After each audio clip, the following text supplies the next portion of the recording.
धरती का भार हरने श्री राम आते हैं, धरती का भार हरने श्री राम आते हैं। उनसे पहले भगवान गांव रकासन में भगवान परशुराम के नन्हाल होने के तथ्यों से बता रहे हैं जालंधर के प्रोफेसर सोमनाथ शर्मा। देखिए ब्राह्मण को संदेश की खास कवरेज। ये ब्राह्मण को संदेश की विशेष टीम की विशेष चर्चा में और देखिएगा आगे कि परशुराम जी के जन्म स्थल पर यहाँ पर क्या विशेष कुछ और है, विस्तार से थोड़ा सा और देखेंगे। जी शर्मा जी, स्वागत है आपका।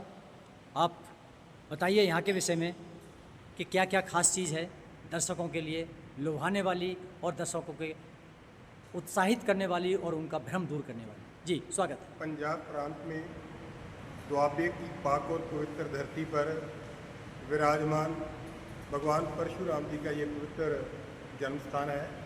और इस जन्म स्थान के जितने भी धार्मिक ग्रंथ लिखे गए, चाहे वो वेद लिखे गए, चाहे वो महाभारत का युद्ध हुआ, चाहे ऋषि मुनि जितने भी हुए, वो पंजाब की धरती पर हुए। और ये दो दरियाओं के बीच में पड़ने वाली जगह है। और इस जगह पर जिसका जो नवांशहर तहसील है और शहीद भगत सिंह नगर है, और उसके बगल में राहों, और राहों के बगल में जाडला, और जाडले के बगल में ये छोटा सा एक गांव है रकासन, जिस स्थान पर भगवान परशुराम जी के ननिहाल हैं। और इसकी 1 किलोमीटर का एरिया भगवान परशुराम जी की जन्मस्थली के साथ जुड़ा हुआ है। इस स्थान पर आप बाहर जाकर के देखेंगे कि कुछ टीले हैं, वहाँ पर ऋषि मुनियों के आश्रम हुआ करते थे। वक्त के थपेड़ों ने उन टीलों को तहस नहस कर दिया और बहुत बड़ा एक, जिसे आप कह सकते हैं कि टीला बचा रह गया। और उस स्थान से जब खुदाई हुई, जब अनुसंधान हुआ, तो वहाँ से बहुत सारे ऋषियों की मूर्तियाँ मिली, बहुत सारे देवी देवताओं की मूर्तियाँ मिली। और उससे ये प्रमाणित होता है कि भगवान परशुराम जी का ये जन्म स्थान है। और इस जन्म स्थान पर माँ जो रेणुका जी थे, उनके ये मायके वाला गांव माना जाता है। चिनगांव गांव है यहाँ पे, वहाँ उनके मायके हैं। और इसी स्थान पर उनका जन्म हुआ, क्योंकि इसके साथ और भी बहुत सारी चीज़ें जुड़ी हुई हैं। अब फगवाड़ा के बगल में जाओगे तो खाटी धाम है, जहाँ हम कुछ देर पहले यात्रा करके आए हैं। उस खाटी धाम में भगवान परशुराम जी की तपोस्थली, यानी उनके जो पिताश्री थे वो वहाँ यज्ञ करते थे। आज भी वो हवन कुंड यूँ का यूँ आपको दिखाई देगा। और इसी के आगे भोगपुर है, वहाँ माँ रेणुका जी की रसोई देखी जाती है। और उसकी ज़मीन जो है आज भी गज़ट में और फर्दों में बोलती है। इस स्थान की जो ज़मीन है वो भी गज़ट में बोलती है। ये कोई किंवदंती नहीं है कि क्योंकि गज़ट में कोई आदमी एक दिन में किसी के नाम जगह नहीं कर देता, तो ये स्थान प्रमाणिक है। और उसके आगे आप होशियारपुर जाइए तो वहाँ भृगु संहिता है, भृगु की धरती माना जाता है वो। अगर भृगु के दादा परदादा वहाँ रहे होंगे तो इसीलिए वो है संहिता वहाँ पड़ी है और आज भी वो विराजमान है। तो इससे ये पूरी तरह प्रमाणित होता है कि भगवान परशुराम जी की जन्मस्थली इस स्थान पर है। और हम सब लोग आएँ, इसके दर्शन करें, पुण्य प्राप्त करें और भगवान का आशीर्वाद प्राप्त करें।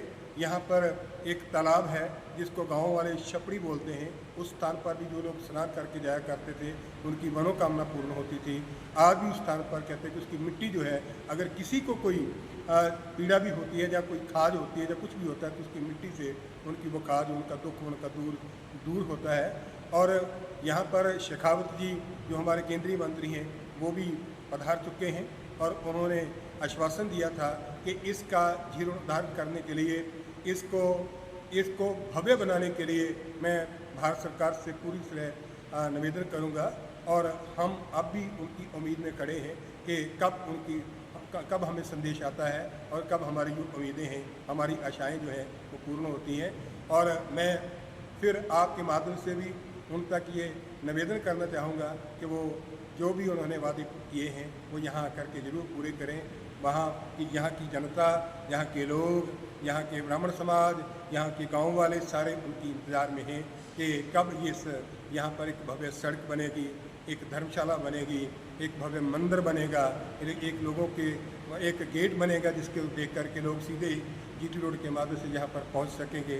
और वो इसी उम्मीद में आज भी आपकी अपनी आंखें गड़ाए बैठे हैं। और मैं उनसे फिर निवेदन करूंगा कि वो हमारी इस अभिलाषा को, हमारी इच्छा को जल्द पूरा करें और भगवान परशुराम जी का आशीर्वाद प्राप्त करें। मुझे पता है कि वो भगवान परशुराम जी के अनन्य भक्त हैं, वो हमारी इस कामना को कभी भी व्यर्थ नहीं जाने देंगे, पूर्ण करेंगे।